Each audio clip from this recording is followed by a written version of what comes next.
recording studio से कहरे छुमच के जवान तोहर बुआ से कहरे छुमच के जवान तोहर बुआ से भजतो कर जवान तर के बुआ से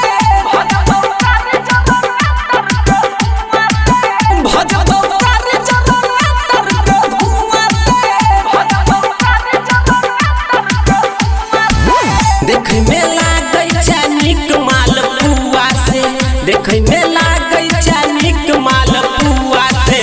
भजतो कर जवान तर के बुआ से भजतो कर जवान तर के बुआ से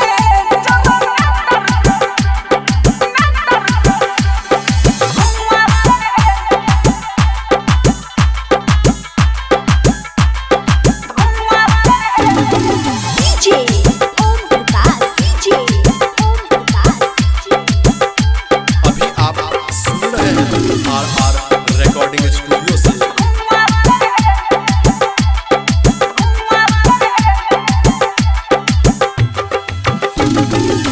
गोरे गोरे बेहिया के एतबे छुडर गे नाचै में करी है नै कहरी कमर गे गोरे गोरे बेहिया के एतबे छुडर गे नाचै में करी है नै कहरी कमर गे फाटो ने लहंगा हां गे फाटो ने लहंगा नै कसी बछौरी सुआ से भजतो कान जरा बेटर के धुआं से भजतो कर जवान तर के धुआं से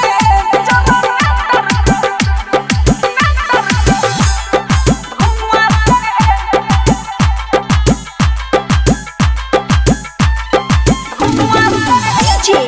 Om Prakash DJ अभी आप सुन रहे हैं RR रिकॉर्डिंग स्टूडियो से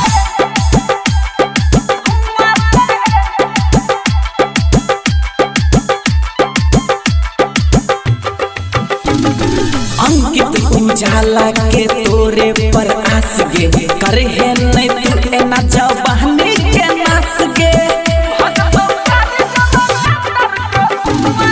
रफ्तार किशन के तोरे पर आस गे करी है नै एना जवानी के नास गे राइटर राजा हाँ गे राइटर